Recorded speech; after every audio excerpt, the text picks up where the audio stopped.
Barefoot Bruisers, Sergey Rogovitz, XR3. But I'm still Sawtooth Dave. Hey, either way you want to go, doesn't matter to me. Still Sawtooth Dave. I'm still fine with it. Some people have been joking around about it, but it's still my nickname, right? I'm probably never going to shake it. I'm good with it, whatever. So, seems kind of appropriate. A lot of people are doing it anyhow, like, what's the new year? What we going to do? That kind of thing. So it seems appropriate, like, this time. First of all, hope you guys had a good New Year's, safe. Nobody got hurt, all that stuff. But it seems appropriate to kind of give it, like, not necessarily like the videos, but my shop, what I'm doing here, a little more purpose. I had a couple conversations with a couple people where I realized I hadn't really expressed to you guys what my plans are. So I'm just going to let it all out here. So I'm done with the mods. I'm not doing any more mods unless it's something we've already talked about. Like, I'll probably do some of that. The regrinds, I'm probably still going to do a little bit of regrinds. But all that work for the general public, I'm going to call it, is going to be back burner to other projects I have. So currently in the shop, AG American has sent me 19 blades to grind. So that's going to take a considerable amount of time. I did one like an hour, maybe hour and a half. The next one took even longer than that. So I might get faster at it, but it's still going to take amount of time for me to get through all those blades, obviously, right? I had like 4 days off earlier this week, and I did like a lock bar insert that took me almost all day to do.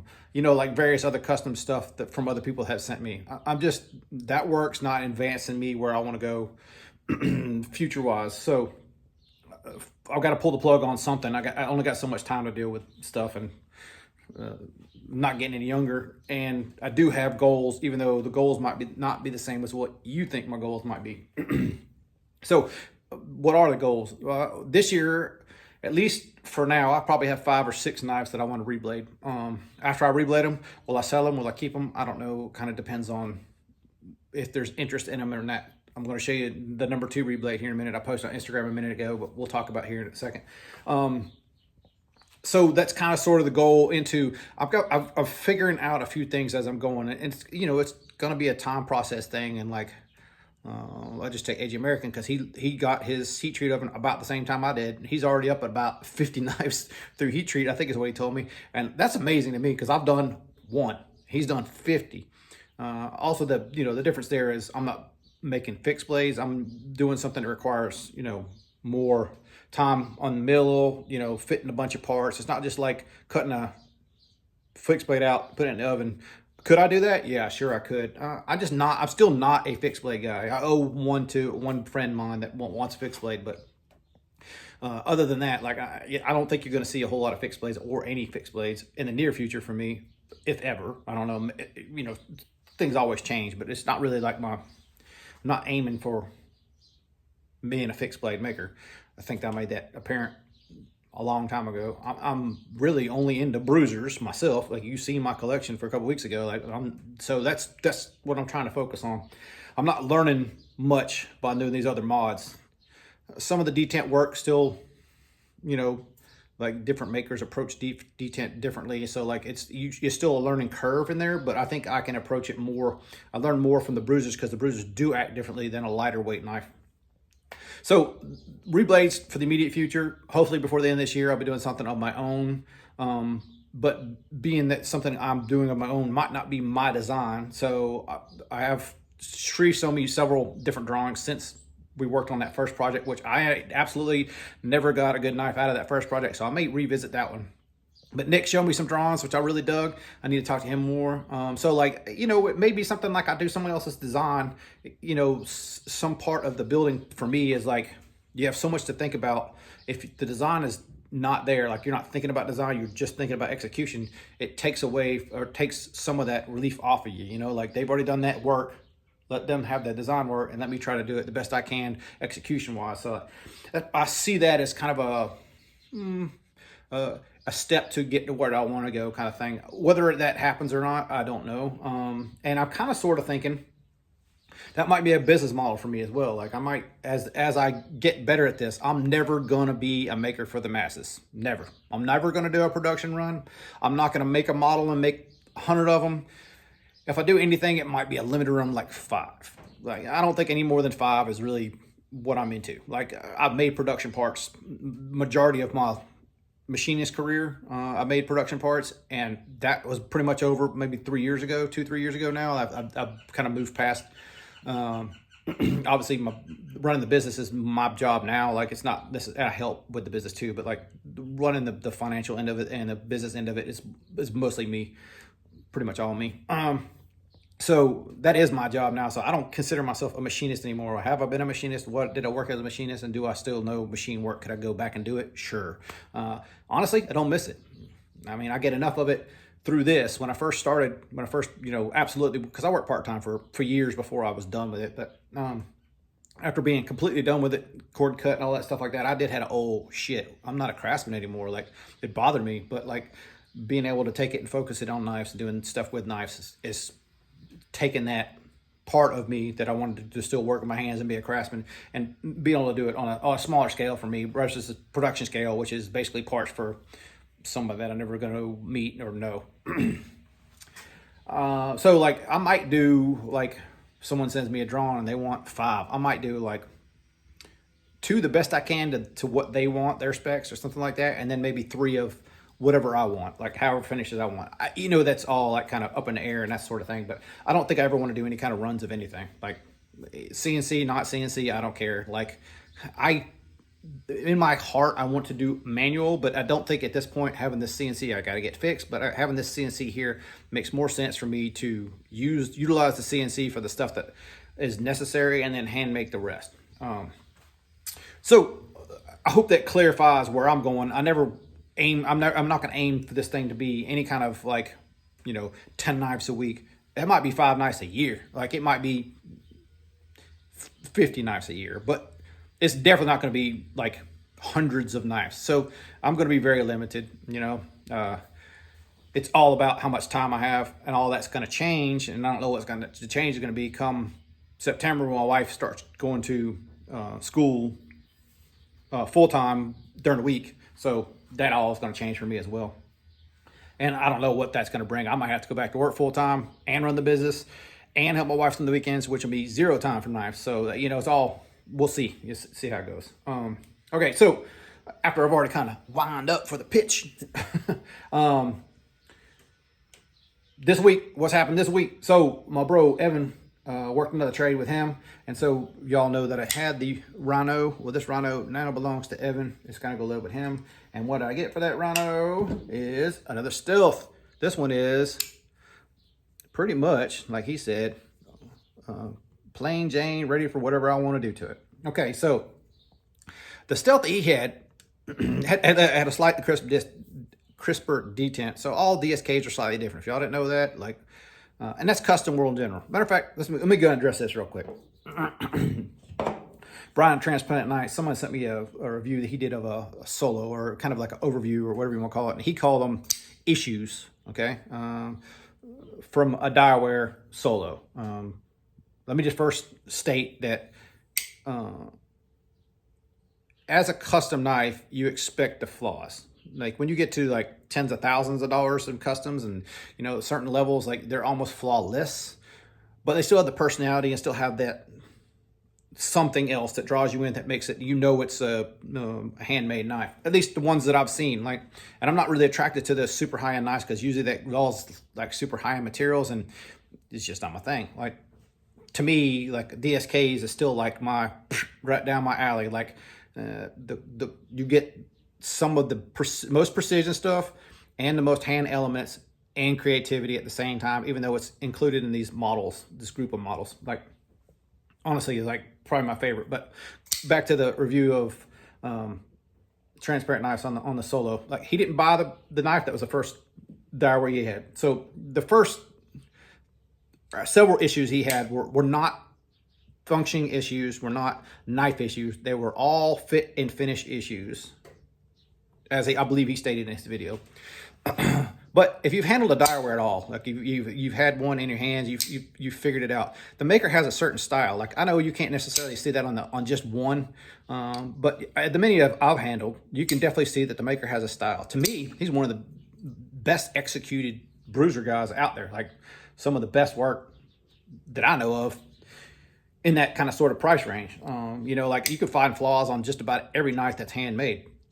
So what he calls issues are just things that ain't perfect. That's how I see it. Like he would do this differently. So whether that might be an issue to him, not necessarily an issue to me or someone else from that company. So they're non-issues to me. They're absolutely nothing that changed nothing about the knife other than you don't like the way they look. So having said that, if you had had experience with direware, and you know some of these issues were there, you've seen enough of them to know that you want to put $1,200 down on a custom and wait 12 months or 24 months or whatever it is, and you were disappointed in what you got, whose fault is that? Did you ask the maker for something that he didn't do? It's exactly like his work. Like it looked 100% like every other direware I've seen. So for me personally, I thought the outrage of the customer, Brian called him a customer, more friend, or whatever the case may be. I don't know the relationship there. You know, like if you're ordering a custom from somebody and you've never seen their work or handled their work, that's your money to risk. But you also got to know when you get that knife, you have to be able to flip it and get your money back out of it if you don't like it. Like that's how I look at custom worlds. If not, or take a loss on it and be willing to take a loss on it on that gamble of time. Like that's a lot of money to have hanging out there. Like I've done it once or twice with DSK. Personally, the first DSK I ever ordered from DSK, I was highly disappointed. I want something dark and mean because he didn't take a custom order. He just said, you want this knife and tell me the style you want. I said, dark and mean. And I got purple with holes in it. And that guy was like, this sucks. And I sold it. Well, then I didn't even own it for 24 hours. I sold it. It was the first kickstand I ever owned.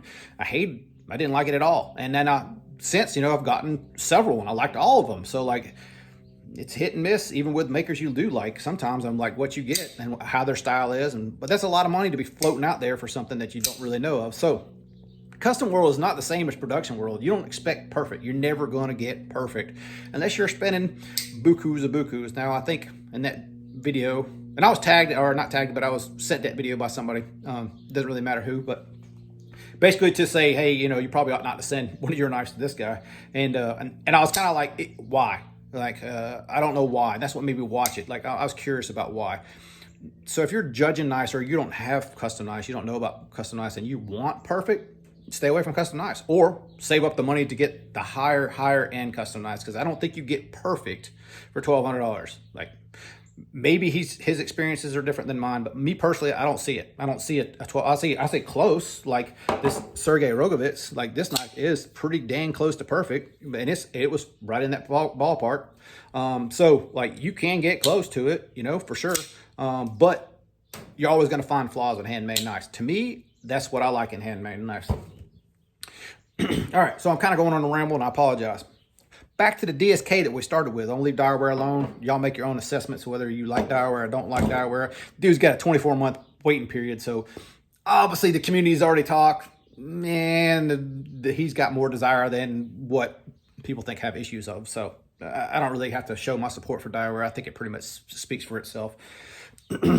So back to this stealth. So I didn't realize Dan did this, and I'm not 100% sure, and I haven't asked him directly, but I'm going to show you the edge of this.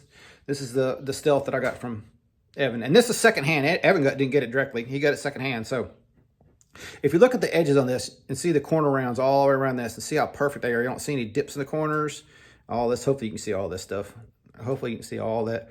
It's called a corner round that you use. It's just, if you're familiar with woodwork or, you know, maybe even trim, corner round, it pretty makes sense. You just rounding the corner off. Same thing with it's a different kind of tool. You know, it's not like a standard end mill or a chamfer mill. It's a corner round. That's just what it's called. And then I'm gonna pick up another one, which is another one of his customs.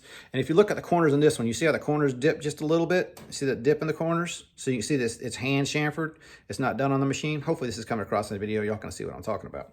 That's just a small detail of how you can tell something was machined like in a CNC, or, you know, there's other ways of possibly doing it, but more or less something that follows the tool path. Like you have to cut the profile with one tool and then come back with a chamfer mill or a corner round and round the corner with it. It has to be the exact path. Otherwise you have differences like the hand ones, the handmade ones.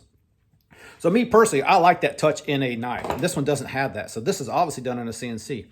So I'm getting to thinking now, like, okay, could he have done this and then engraved that inside that? Hopefully that's coming in focused. Let's see if it is or not. Can you cut that oblong in the blade and then engrave those letters in it? By hand, I think that would be extremely difficult. When I say by hand, I mean on a Bridgeport mill or a manual mill, so I say, versus say a CNC. This is super easy on a CNC. Super, super, super easy. So my assessment of this knife is it's probably all the parts on this one are probably made on a CNC, which is kind of disappointing for me because I didn't realize he did that. But it's a learning curve. Like, it doesn't take anything away from the knife other than it doesn't feel as personal and as handmade as his other knives. And that's just my assessment of it. Like we were just talking about a minute ago, if you're into perfection, you're probably going to like this knife better. It's probably more up your speed.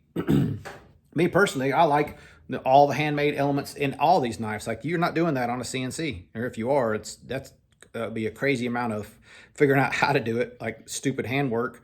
When I say stupid handwork, like it's done by hand to program a CNC to do it in a unorthodox manner where you're turning weird angles and change. It's not a thing that you would do in a CNC. It doesn't make sense. It would take you longer to program it than it would just take it out there and do it on the sander. Like, and now I'll be slightly different and be cooler. So, I think I've rambled enough about the handmade elements and why I like handmade elements versus something else. Let's flip the camera around. I want to show you another one he loaned in that I was thinking about possibly getting from him. And then a little quick DSK, size comparison so y'all can see what size-wise all these, what I call small DSKs are. And then I want to show you the regrind that I did, okay? All right, I got you guys down on the stool, so it may be a little rickety-rockety, but hopefully it works out all right. So, just to show you the size comparison for little knives, this is the S90 Daiware S90. I'm going to slide it kind of on the side over here. Let's see if we can pull it this way just a little bit. There you go, S90 Hot Grill. This is the Stealth, this is the Javelina, this is the Diamondback, and this is the Rhino from Sergei Rogovitz. So, just for quick size comparisons and see like all these little stout little dudes. And this is probably my favorite little smaller, I guess, when I talk about smaller, these are probably more like normal length for most people. Sorry, I gotta get over here. There you go. Oh, if I pull it in camera, let's pull this back for a second. How do we do this? There we go. Sorry about the shit work. All right, so now you see all of them pretty much in a full size, I guess, for most people. Small size for bruisers kind of thing. It's a quick size comparison. I know, like bro Knight's Edge likes all the size comparisons. By the way, all the end of the year videos, like you see everybody's doing their a lot of collection videos and plunges into certain parts of the collection. I've enjoyed Knight's Edge and Appalachian ADV Riders. They both did theirs in parts, which I like a whole full video, but I guess most people probably don't. But I recommend both those guys to check out their video. But here's the one I wanted to show you. So this is I think it's called Moorish made. And I don't remember what the model of this is, but this is one Evan lended to me, and I just thought it was super cool. I didn't end up kind of sort of wanting it because it's kind of on the skinnier side. I'm just for lack of a better term or lack of a better knife to show you. The Stealth's right here, so you can see thickness wise what I'm used to and what it is. So length didn't really bother me too much on this guy. It's a little guy. If it was chunkier, it probably would have worked for me. Like, I guess the direct comparison is probably more like a Rhino. So you can see, it's not tremendously smaller than a Rhino, but thickness wise, the Rhino's got the girth, and that's what makes it easier to hold. So that's probably my personal flaw of why I like the Rhino and stuff like that better. But the action on this is super nice. Like, this is a nice little knife. If it was a thicker blade and bigger, I would probably love it. The interesting details. So if you look in here, so I think most of the time that I see makers do this, it's like an end mill ball groove or bull groove. On the edges, it's basically to simulate a corner round or a large radius here, but without having to do it that way. But interesting enough, you see all the dimpling? Hopefully you can see all that. Let me bring this up so it'll focus there. Hopefully you see it that better. You see all the dimpling and all these chamfers? That's very interesting, right? Great craftsmanship. I love how that's a really cool technique. I don't think I've ever seen another maker do that like that. But this is another example of handmade. And in his style, I really dig. Like, obviously he's not into the same style as I am. He's more practical, right? Like, I'm the impractical one, so I don't expect everybody to kind of like the knives I like. But look at that well-executed clip. Like, everything about this knife is really cool. It's just really small and like really thin. So for me personally, it's not one for me, but man, What an awesome freaking knife. And I could have probably traded Evan for it.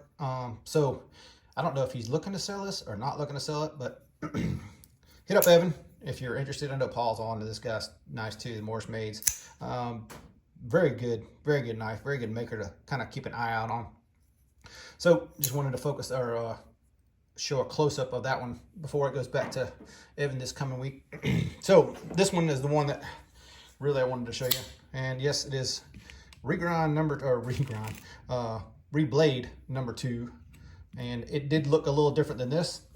Hopefully I can ramble enough now that I can kind of put your picture on the side or maybe down here or something like that, where I'll show you how it looked like before I actually put the edge on it and kind of made it a little thicker. I guess in the process of doing this, you can kind of see this still probably will get trimmed because it's kind of like it comes down, a little goatee here or something. I might leave it like it is because I kind of like the little swoopiness, but I don't know. I go back and forth on whether I should trim the beard or leave the beard, so to speak, on this particular one, because I kind of think it has a different look to it. But before, it was definitely more dramatic of a point here and then kind of a recurve back into they had a point here and a point here kind of thing. And I don't know, for whatever reason, I'm sitting there looking at it and I'm like, it just feels like it doesn't flow right for me. The way to really even emphasize that. But if you don't see the influence on this knife, let me go ahead and show you real quick. I wonder where I got that idea, And funny enough, I swear to God, I mean it too. I didn't look at this knife when I made this one. I just thought that the points were too much, and I just basically, as I'm sharpening, I just went to a 60 grit belt instead of like trying to actually sharpen it. I was trying to shape it a little bit because I actually went down. I think I was 20 thou thickness here and 10 or 15 deck here. And that's just too thin for a bruiser. So I kind of wanted to thicken it up and kind of shape it a little differently. So I did lose a little length by doing it. So you see, I lost a little bit of length, not too much, but my assessment of this one is I wish I could have got the detent a little stronger. What I'm finding out is, even though I use the same ceramic balls, the titanium from different makers, so I don't know where this titanium came from. This is, if I didn't already say it, sorry. This is a Zermano Tier XL that I did a frame chop on. I made the backspacer on, obviously recontoured most of the handle kind of thing. Blasted all the hardware and did a reblade on. So basically, I took it. He had the stop pin and the stop pin locations already done, and the pivot, pretty much the rest of it, and the lock bar cut out, and the what do you call this? Lock bar stabilizer in here. So this is what limited me on my detent. I like a detent to stick out, you know, roughly just under half the ball diameter I want sticking out. I couldn't do that on this one because of the lip on this. Could I have machined this to make it thinner? Probably, but if you look at it, it's pretty thin as it is, especially at the edge. So I could have modified it, could have made my own. Yes, I got lazy, just wanted to keep working on the project. So yes, I did not have a good detent, basically because as I was pulling this lock bar up, I'm at the limit of where I can pull it up and just past the blade past, if that makes sense. The blade won't swing. If the detent was sticking out more, it wouldn't sling past. It would just grind. So I basically had to make it what I did. I did do the dual detent on this one. I liked how it turned out. It still has a good feel for it. If you've handled the Zermano tiers, it's pretty close to what the stock Zermano tier feels like. Obviously, slightly different. A little bit of a later lockup, mainly because I fitted this lock before a heat treat, not knowing the difference. Well, I knew the difference, but choosing to do it beforehand. I will probably do that afterwards from now on, but hey, it's live and learn kind of thing. Also, problem I made the pocket clip, which is good, and thanks to Billy, like I was showing him some basically ones I had, and I'm like, what clip would you put on it? And he was like, that bigger one looks better, and I'm like, and he said something about, if you spend the time to do that one, you're gonna like it better. And I'm like, you know what, if I spend the time to make my own, I'll probably gonna like it better. So yes, thank you, Billy, for kind of put a boot up my ass and telling me, hey, you just spend the time on it, man, do the work. So I did the work. I did fuck up with the hardware, so I don't know if you can see the heads of that bolts are hanging off the edge a little bit. The problem was I laid this out and I measured the head of a 256 bolt. Well, I get ready to go and tap it into the frame, and guess what I don't have? A 256 tap. Yeah, I should have ordered one. I know, I'm a dumbass, but I had a 440. So I just said, well, I'm just going to do it with a 440. And then I knew I was going to have to open the holes up. That was no problem. And I went to go open the holes up for the counterbore for the screws, and yep, blew out the sides. So I'm a dumbass. And yes, it's a simple mistake that I should have known the difference of, but I didn't. So there's my flaws.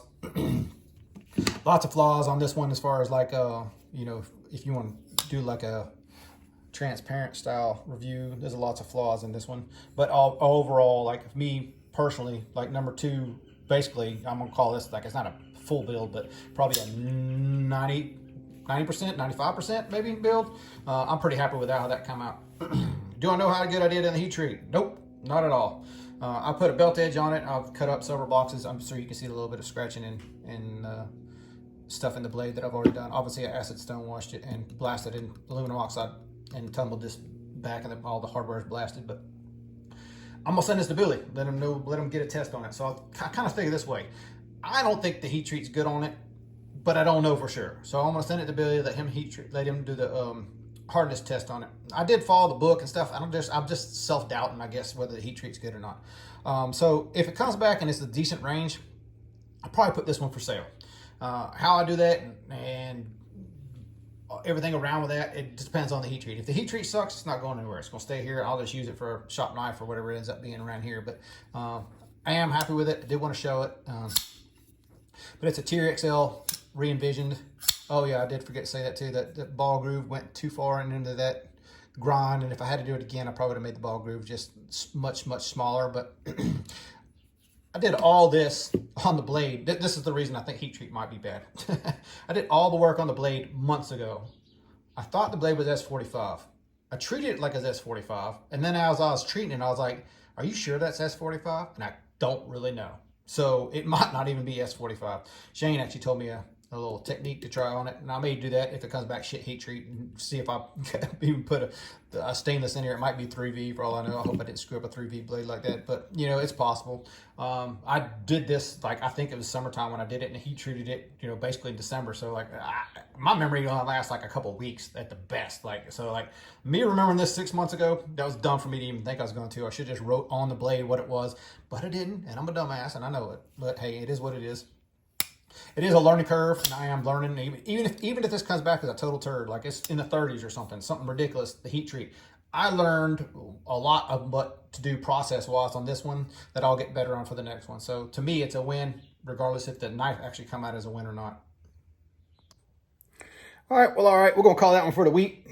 Hope y'all have a good one. I kind of going on a little bit of a tangent. You know, I guess I just need to get it off my chest, I guess. So I think most of you guys probably know, when you check in on my videos, it's going to be rambling no matter what anyhow. So, all right, y'all have a great week. See you next week. Later, y'all.